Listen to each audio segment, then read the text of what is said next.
Hello, everybody. Welcome to today's show. My name is Spencer Walsh. Thank you so much for joining us here today. I really do appreciate it.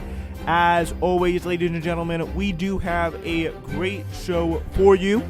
Here is what we will be talking about today. We're going to start with some new information coming to you from The Intercept, a leaked audio with Joe Manchin on the phone in a private call with a group of major donors, providing a revealing look at his political approach to some of the thorniest issues confronting lawmakers at the moment. We will tell you what he really thinks in leaked audio from The Intercept with his best friends, billionaires, and the people who make his political career possible.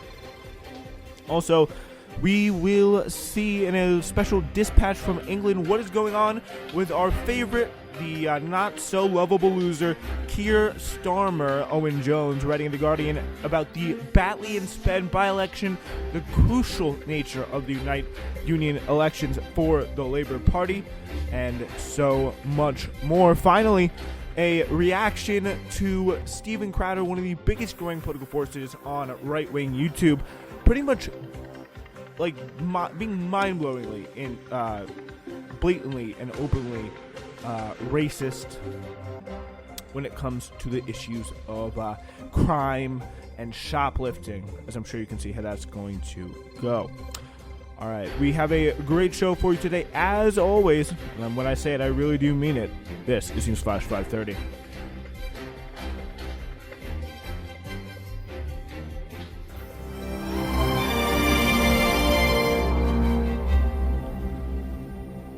All right, ladies and gentlemen, we are starting with Joe Manchin in this audio from The Intercept, Li Feng and Ryan Grimm on this story.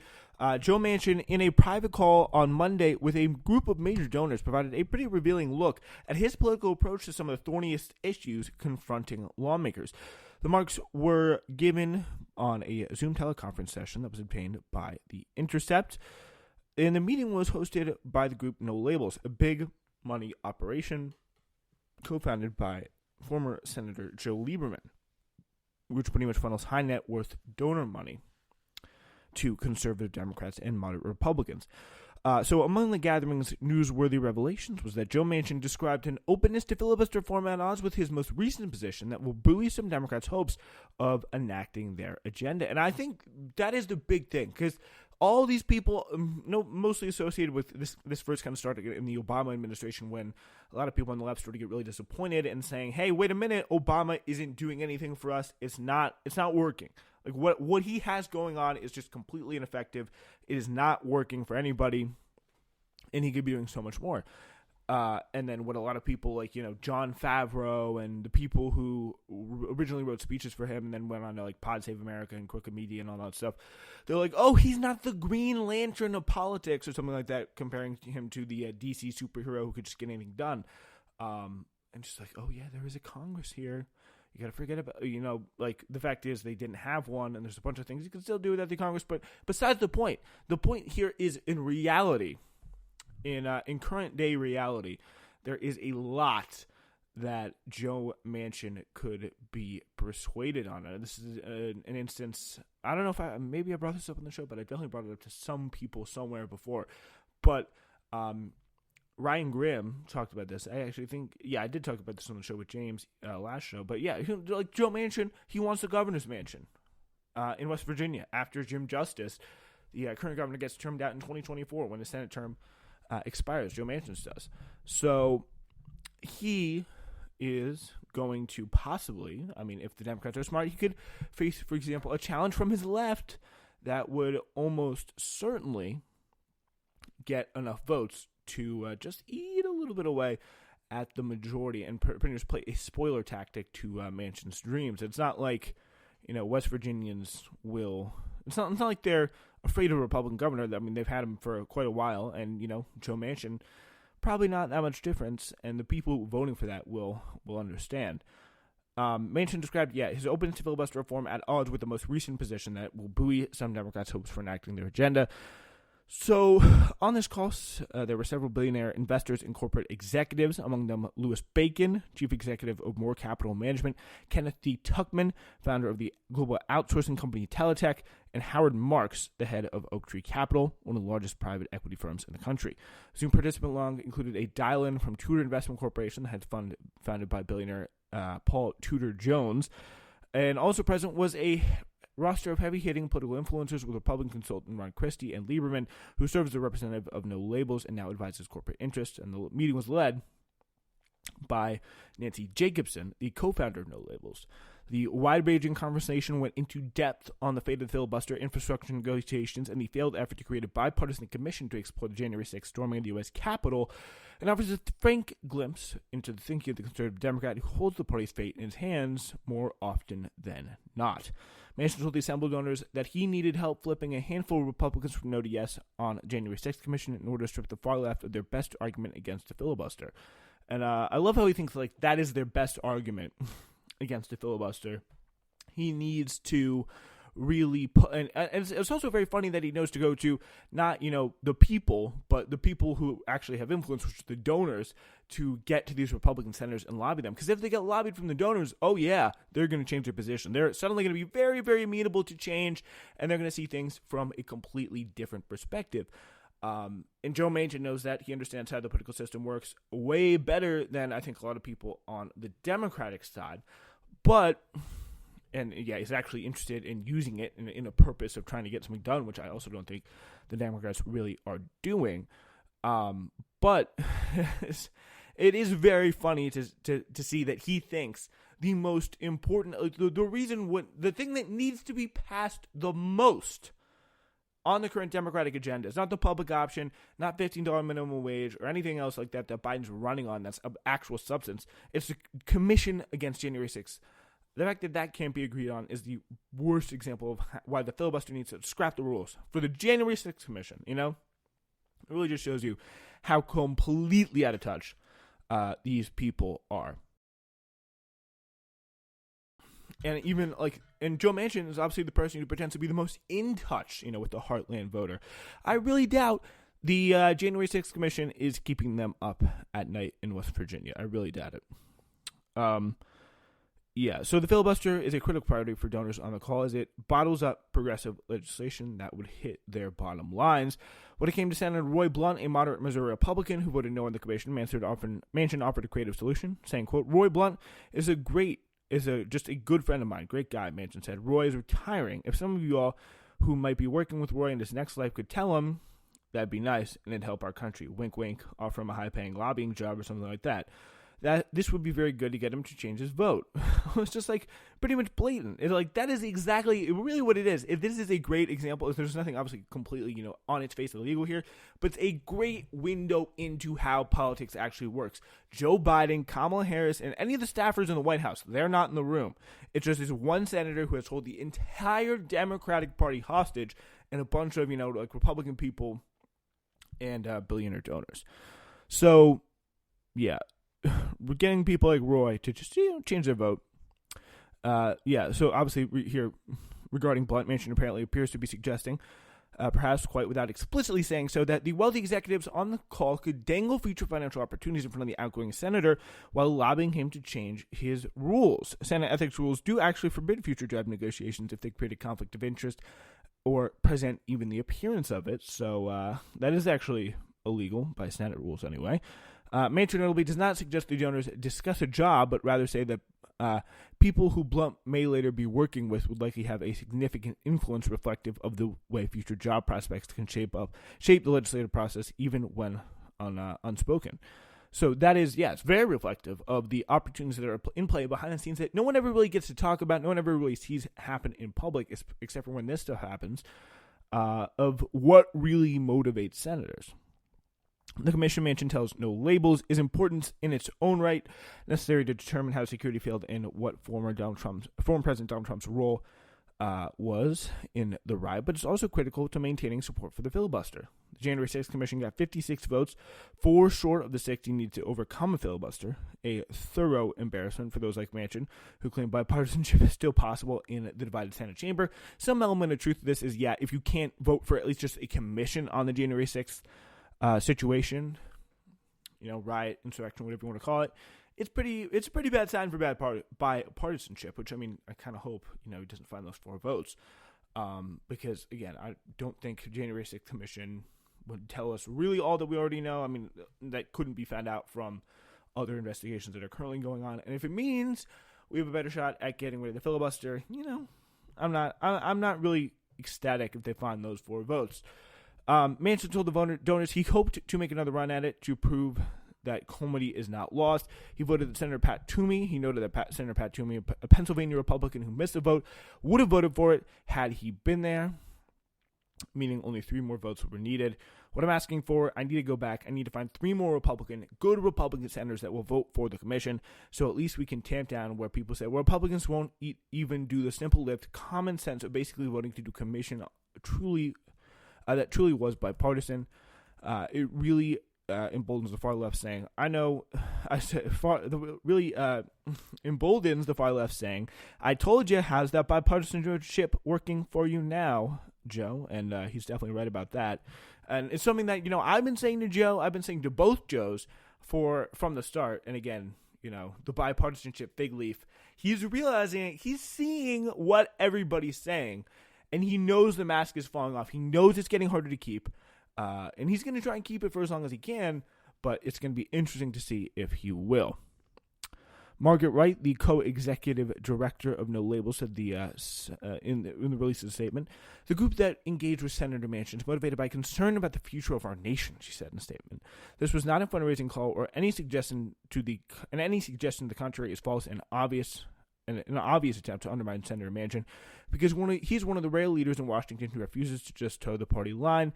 It's often a lonely place to be, and No Labels is proud to stand with him. So the group is passionately supportive of the filibuster, and multiple donors quizzed Manchin on his stance in it. The senator displayed openness to reform that is it is at odds with his latest public statements. Last spring, he said he could be supportive of a talking filibuster that required the minority to hold the floor rather than putting the onus on the majority. After an uproar from Republicans, he penned a Washington Post op-ed saying that he would not, quote, weaken or eliminate the filibuster, which optimists noted left room for reforms that strengthened it in spirit by forcing more bipartisanship. So in June, he told CNN, when he was asked if he was committed to maintaining the 60-vote threshold, that he said he wanted to make the Senate work, sentiment he repeated each time he was pressed throughout. He also followed it up in an op-ed, this time in the local Charleston Gazette Mail, saying that he had no intention of weakening the filibuster. Manchin's openness for filibuster reform on the call is notable, given it flew in the face of many attendees' hopes. So, if you think this is the time where he would really want to, like you say, you know what, screw the far left, F them, we are keeping this filibuster. You don't have to worry about me, guys. You don't have to worry about me, boss. I'm all good.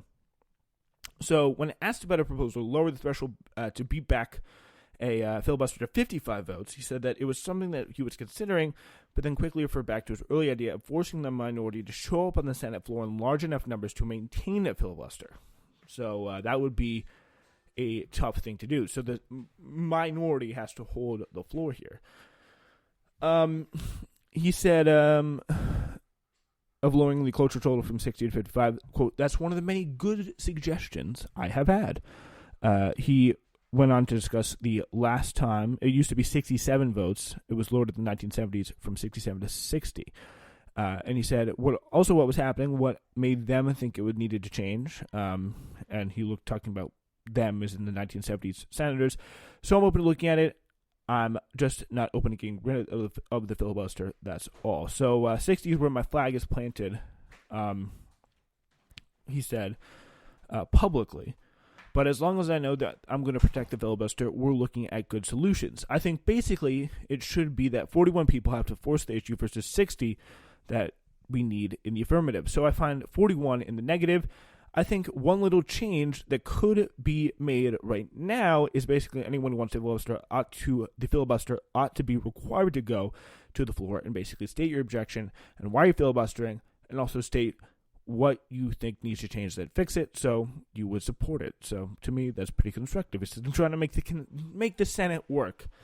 So that's a little bit of an update on what Joe Manchin is thinking in these calls. Coming up next, we'll take another field trip to jolly old England in a minute.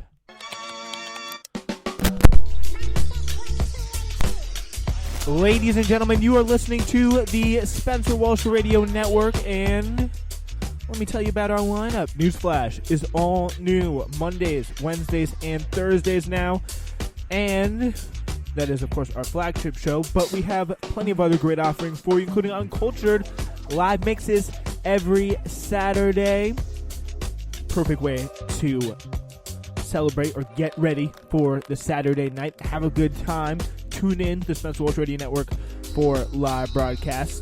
And Hidden History is every Thursday now on the Spencer Walsh Radio Network. We got a banger new episode coming for you around midday or so tomorrow. So you have that to look forward to. Please support us. Listen to our podcast wherever. But when you do, please be sure to rate and review us, because that does help get the word out there. I'm sure you know the drill if you listen to podcasts. You know what to do. It's the Spencer Walsh Radio Network. Thanks so much for listening. All right, ladies and gentlemen, we are now going to take a quick, fun little trip. I love doing these. Just really love talking about British politics because I never really get to do it because no one I know really cares about it. But I got my little side hobbies here, but they're just also political things. Now we go to a great kind of left-wing Labour person in The Guardian, Owen Jones, with a great northern accent. With a Labour win in Batley and Spen, whether or not Labour wins in Batley and Spen, the party is in deep trouble. That's Owen Jones writing here in The Guardian. Those who felt listened to under Jeremy Corbyn feel sidelined, or, like Scottish voters before them, simply used. And really talking about the incredible dynamic that he has in Batley and Spen right now. Pretty much what's going on there is it is a by-election scenario, which means that it's not happening during a normal general election, so it's just this one seat in Batley in Spen, not Batley upon Spen, as it's sometimes called, is up for election. So now Batley and Spen, Batley itself is a city in the north of England, generally up where, if you know where Bradford is, kind of close to Manchester. But the key is it's a really interesting constituency because it's very similar to Hartlepool, who we talked about the last time, which is where Starmer lost another by-election, which is incredibly rare, by the way, for the opposition party to lose elections. One of the big things there, though, was the reason why he lost it was he put a Remainer, someone who wanted the UK to remain in the EU, running for a seat which is, for a long time has been a safe Labour seat, and they thought putting that guy in there would give Starmer a free ally. But the thing is, the seat is massively pro-Brexit, so he lost, and he lost by a pretty embarrassing amount, as for a bunch of other reasons. He was a good candidate in the first place, as a whole, in a constituency that was very pro-Brexit. Batley and Spen, also pro-Brexit. The person here, the candidate here, is the sister of a woman who was very tragically murdered in 2016 as a far-right attacker murdered her in London. I believe she was a sister. The current candidate is a sister of the woman, I believe, running in the same constituency. I think her name's Kim Ledbetter. And I'm not too sure if she supports Remain, actually. I would want to go look that up if I had the chance. But this is a seat that supports Brexit. But there is another interesting element here, and we'll let Owen Jones get into it. He says, in the streets of the West Yorkshire constituency of Batley and Spen, voters are uttering phrases that have in the past chilled the bones of Labour canvassers in the party's fallen heartlands of Scotland and the so-called Red Wall, which is a big, big hurt for them, losing all those seats in Scotland to the SNP. Labour have abandoned us, say some. We are going to teach them a lesson, say others. They're disproportionately, but not exclusively, Muslims in a constituency where a fifth of voters are of Asian heritage, and their disillusionment has an angry edge. Ahead of the by-election on the 1st of July, Labour hierarchy appears to have been stuck in patterns of remote complacency that we have seen before. The mistakes that saw its historic loss of Hartlepool in the May by-election and the collapse of core parts of its support over the course of a generation risk being repeated again. Some Labour councillors who are not keen to be identified publicly, fearing being denounced for disloyalty, claim that on a number of streets that delivered overwhelming support for their party in the 2019 general election, residents now hurl abuse at their canvassers. George Galloway, joining the race at the end of May for the Workers' Party of Britain, sent tremors through Labour's campaign. One of Britain's most diverse politicians, he has several comprehensive defeats stuffed in his belt, most recently in Scotland, but two astounding victories over Labour in East London, the 2005 general election, and in the 2012 Bradford West by-election, just a few miles down the road from Batley. So the thing here is, there are over 3 million Muslims in Britain in the 2019 election. An astonishing 86% of Muslim voters said they back Labour. They are core Labour voters. This is an important point to emphasize because if Keir Starmer's party is defeated here, though that's far from certain, then the narrative will form that this is a freakish, unrepresentative result. But a failure to acknowledge Britain's Muslims as key pillars of Labour's now crumbling electoral coalitions is fueling the crisis for the party. I meet Hassan Badat in a takeaway across from the Batley Town Hall. He remains a Labour member, though probably not for long, given he's campaigning for Galloway, and he tells me that Muslims are treated like dirt by the party. Resentments over the selection of a Labour candidate had not helped. Kim Ledbetter bursts with charisma. Her campaigning zeal leaves her team members exhausted. She's impeccable local roots, but Muslim Party members resentfully muttered the candidate from their community was overlooked because Ledbetter was the sister of former Batley and Spen MP Joe Cox, who was murdered by a fascist terrorist 5 years ago. What threatens Labour's in the West Yorkshire community is the spectre of PASOKification, a process describing the disintegration of social democratic parties in Europe, named after the dramatically swift liquidation of Greeks' PASOK during the Eurozone crisis. When shortly after New Labour's 1997 landslide, Peter Mandelson, a top Blair advisor, reportedly declared the working class voters had, quote, nowhere else to go, he reflected the hubris at the top that the core or heartland voters were banked, come what may, leaving Labour to tailor its policy perspectives solely to meet the needs of these affluent swing voters. Scotland was the first to test this theory to destruction. The nation that produced Labour's first leaders and where its last two prime ministers were born, delivered 41 seats for the party in 2010, a tally that was wiped out, save one 5 years later. Families with a Labour voting tradition spanning generations, from Glasgow's estates to Edinburgh's tenements, now spit red Tories at their former political home. In England, the supposed red wall is more complicated. Labour actually secured the same vote share there in 2019 as it did in 2010, and the party's electoral rout is partly explained by the Tories cannibalizing much of the historic Lib Dem and then UKIP vote, and by younger voters with few job prospects moving elsewhere. But Labour canvassers repeatedly encounter the same phenomenon, a sense of betrayal and abandonment among older voters. While most of the electorate heavily rejected Jeremy Corbyn in the 2019 election, Yunus Lunat, a solicitor who became the first Muslim to sit in the Football Association's council and emphasizes that he does not personally share Corbyn's politics, nonetheless believes that British Muslims were happy with his leadership. The former leader's history of supporting Palestinian national self-determination and opposing Islamophobia, combined with radical domestic policies that resonated with a minority suffering from acute levels of deprivation, undoubtedly proved decisive factors. Yet, according to a survey published this week, while Muslim support for Labour overall remains strong, Starmer himself is in negative territory. A perceived silence on Islamophobia and a retreat from international issues post-Corbyn has left many Muslim voters feeling discarded after the 2019 rout. When one Mail on Sunday columnist declared, Red Wall voters think Labour cares more about Palestinians than them, and they're right, he did not acknowledge that Red Wall voters, including, say, many Muslims in places such as Batley, as well as some non-Muslims who do care about international justice, are pretty pissed off about Palestine. Take Hanif Mayat, who was elected as a local Labour councillor under Tony Blair. He declares that Labour picked the wrong Miliband in 2010 because of the unions, but expresses anger about Corbyn's treatments and believes Palestinian justice has been abandoned. He's now campaigning for Galloway. So, kind of mishmash of different ideas there. But Same bad result for Labor. He's campaigning for this George Galloway, who's very much pro-Palestinian, cannibalizing some of that Muslim support from Labor. The belief of many Labor figures that international issues are of fringe interest to voters collides with political realities in a constituency like Batley and Spen. As I listen to Galloway rant over Labor condemning fans for booing England footballers who take the knee, he sounds like an anti-woke right-winger. But it's his fiery speeches against the Iraq War and Israeli occupation that many locals are familiar with, and they mob him as we walk down one street. In contrast, Starmer's recent sudden flag-waving for the Palestinian cause at Prime Minister's questions is widely and correctly resented as mere opportunism, driven by panic over Labor's prospects in Batley and Spen.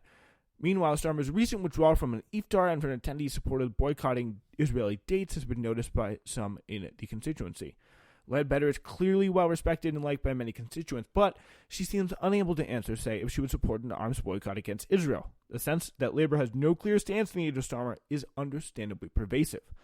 Labor's existential problem is profound and long predates Starmer, even if his team was driven by an arrogant presumption that they marked the return of the grown-ups to the party's leadership, who believed that salting the earth would restore credibility among skeptical voters without hemorrhaging existing support.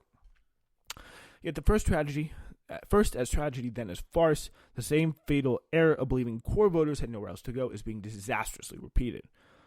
Labor may retain this seat thanks to the party's formidable get-out-the-vote machine, and perhaps many Muslim voters will grumpily take the Labor box on Election Day despite their profound disillusionment. But the emotional bond between several other committed constituencies of Labor's shrinking voting coalition frayed over time until it snapped. Many Muslims, like many young people who felt listened to under Corden's leadership, now feel sidelined, only deemed of use as voting fodder. Whether in this by-election or the next time around, they want to give Labor a kicking until they're listened to. That is, after all, how many die-hard Scottish Labour voters felt. But when they crossed the electoral Rubicon, they never came back.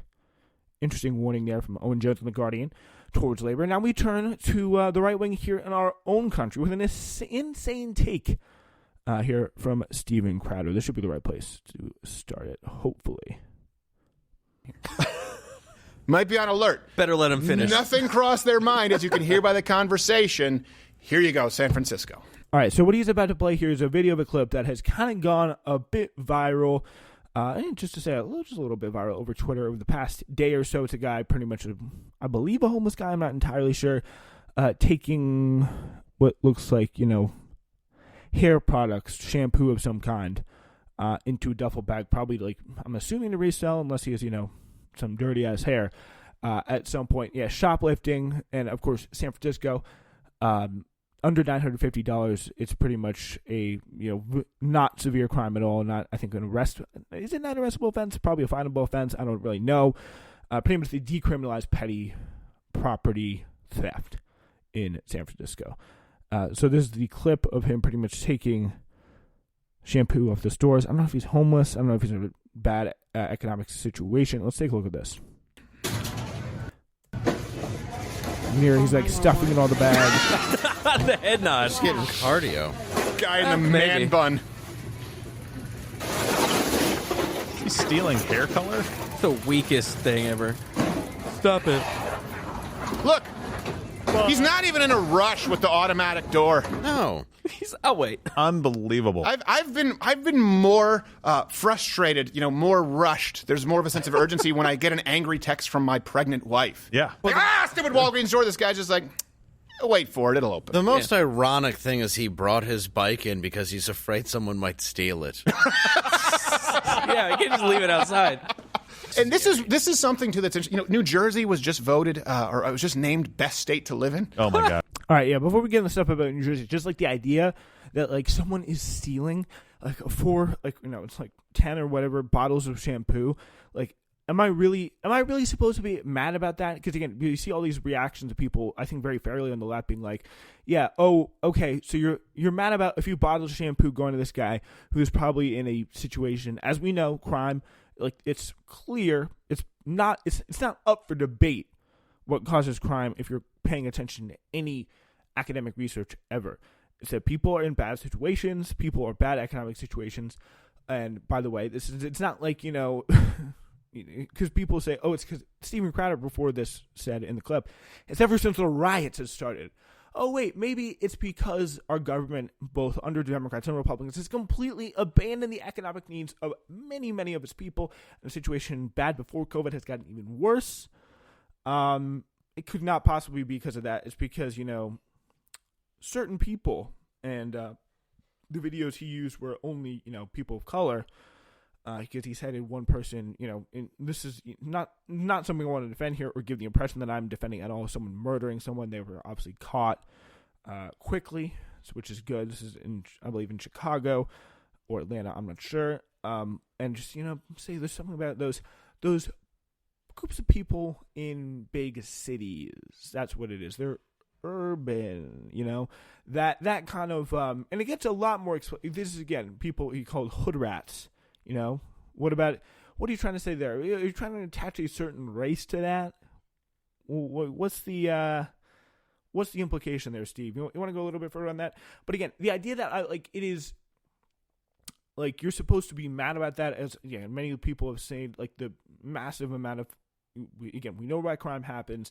We know it's a cause of, I think, the fact that people have not had it very good. A large portion of the population have not had it very good economically under the pandemic. I'm not saying that it's a very good way to go into a store and, of all things, steal some shampoo and resell it somewhere. That seems incredibly weird. That's the only reason why I could think it would be even valuable to steal shampoo in the first place. So, it's a valuable item to resell. I'm not familiar with the going rate for shampoo on the black market at this point, but is it outrageous that I should weep for the fall of Western civilization? That it's not. Here's the thing: it's not a good sign that we have a healthy society that this is happening. That someone is riding their bike in a CVS and walking out with a bag full of shampoo to resell. That is a sign of an incredibly sick society. But it is because our government is not meeting our people's basic needs that it is not happening. It's not because black people are acting up. Because once they get a little taste of fun after George Floyd, they don't stop, which is, again, what Steven Crowder is going to continue to apply here as I continue to play this video. It is a sign of a deeply sick society that's happening, but not for the reasons Steven Crowder thinks. We know it is because of economic conditions that happens. And if you ask me to feel bad for Walgreens that they lost some shampoo that was shoplifted, this is, again, a massive corporation that already writes off billions of dollars of profits to shoplifting every year. So pretty much to say they will not feel this at all. If you want me to feel bad for them, sorry, I'm not going to. But do I, think this is a good sign for society? No, it's a very bad sign for society. Not because the blacks be stealing. It's because our government is failing on catastrophic levels. And I thought the headlines write themselves. But think about this for a second. This is what happens in New Jersey. In New Jersey, you can actually be sued by someone who breaks into your house. People say, well, because New Jersey has castle doctrine. No, you also have a duty to retreat. So in other words, unless you can prove that there was no back door, if you trip a guy in your house, you could be sued. We are now in an environment, like in San Francisco, where criminals are encouraged and law-abiding citizens are discouraged from taking part in society. And by the way, if you want to ask me where I live in California, where I have to witness, a homeless person and, obviously get mad at the government that they're not doing anything about it, or see the problems in society where, you got a person who is stealing and live under pretty awful neoliberal economics of Gavin Newsom, London Breed, all those people. It's not the best. I'll give you that. But will I prefer to where all these people are currently living, which is Texas, where they can't, a little ice shuts down the state for 2-3 weeks and renders people without electrical bills or good electrical services completely unable to live like normal human beings? No. I would take California over Texas any day of the week. And I'm not too sure about the facts of the New Jersey law, but I don't think that's, I think there's probably something a little suspect there in terms of the credibility of that. But anyway, it gets interesting a little bit later on here. Fearful. Yeah. They are afraid. And this is, of course, true. You see that I was surprised that I don't know. Twitter obviously has their thumb on the button. You could at least try and make the left look good, because when Walgreens was trending, Immediately leftists rushed to the defense of these people. So let me read you some of these criminal if victim shaming is a thing. Oh, yeah. Perpetrator praising is a thing. Yes, definitely. So one guy wrote organized crime. Again, where's the perpetrator praising here? I don't know. Equals one dude on a bicycle shoplifting from Walgreens. The real organized crime. People are just saying no one's praising the person for doing what the person did, but they're not like freaking out about it either. There's no explicit perpetrator praising going on here at all. Preventing people from getting their medicine is the pharmaceutical industry. Yeah, I'm sure he was picking up his ivermectin. This is the Kamala defense, right? Well, I know he's shoplifting from Walgreens, but Big Pharma, I'm like, the two aren't connected. Yeah. He's not behind the pharmacy counter. By the way. I mean, the two very well could be connected. Like, what if he or a family member has diabetes, can't afford to pay for insulin, and has to, like, you know, steal things to, like, resell, or feels the need to. Like, that is why people do these things. And alleviating the material conditions is a much more effective way of alleviating crime than just locking up everybody you see for crimes of, like, desperation, crimes of, you know, I would argue victimless crimes for, you know, a long time. Like, that's not the solution we should be going after here. You guys are walking billboards for Big Pharma. Yeah. Okay? Two companies. And I'm not this is really dumb. I'm not saying anything Nothing bad. anti-vaccine at all. No. But I'm saying you guys have no problem asking for mandates and passports with really only three companies, two that have a duopoly in the United States, with Moderna and Pfizer. I never want to hear from you or Stephen Colbert did a let's all go to the lobby with vaccinations by pharmaceutical name. Never again can you lecture me about Big Pharma. I don't care about your Kashtanga root or what you're doing with your Ayurvedic medicine. No. When push came to shove, you guys became quislings for two pharmaceutical companies. It's done. It's over. You're a lackey. Go home. That is just honestly insane. The idea that being pro-vaccination makes you Big Pharma. When some of the people on the left were the most harsh critics of Big Pharma, like really supported public vaccinations. Like, Big Pharma is not the people who I want distributing the vaccine, and that's what a lot of people have pressured Joe Biden on the left to do, which is release these vaccine patents. Joe Biden has pledged to go against the vaccine patents, which really pissed off people in, like, Big Pharma. That's just ridiculous. Like, Big Pharma is not an association with the vaccine. Pfizer, and if anyone, like, liberal somewhere ever is doing that, it's incredibly dumb. Like, we should not give Big Pharma credit to these vaccines. It's just like J.D. Vance saying the left is cozying up to BlackRock, when in fact they've been one of the most ardent critics of BlackRock because they support LGBTQ rights. Like, that is the most insane thing ever. To say that, oh, we are, like, we're, like, pro-Pfizer and Big Pharma because we support vaccinations. Like, unbelievable. Now, these are other tweets justifying it. Regarding the Walgreens CEO getting a $25 million bonus, if you're concerned about looting, I've got some news for you. Ken Klippenstein with a good point there's there. a hot take. Yeah, let me just say, hot take. And he's right, so got to move on. And then, of course, resident pile of garbage, Tariq Nasheed tweeted, this Walgreens situation is one of those see what happens when we don't let the police do their job and kill those N-words propaganda stories. Well, I believe you're paraphrasing because I wouldn't use that type of racist language, but the general sentiment, correct. Yeah. I love what he says. It's like, the general sentiment, allowing the police to murder black people, correct. Like, this is just insane. He's openly saying it. He is openly saying it. The general sentiment was in that tweet, not the police should go hard on crime. Like, that's not what the general sentiment of that tweet was at all. Is that police need to use their power to crack down not on criminals. Tariq Nasheed in that tweet did not mention criminals or crime committers in any way once. The word he used was a racial slur for black people. And that is what he said was correct. Like, you cannot get a more blatant admission. Like, this is like Tucker Carlson, but with a little more, like, just a little more, like, openness. Like, this is a open, I think it's important to mark, like, as a kind of landmark day where moral lines are being crossed as the right gets more crazier, is that this guy is here openly admitting to saying that, he He won't use. He's not heartless. He's not going to use the N-word. But the general sentiment, again, I have to keep going back over it to make sure I'm not making a mistake or like misrepresenting the word somehow.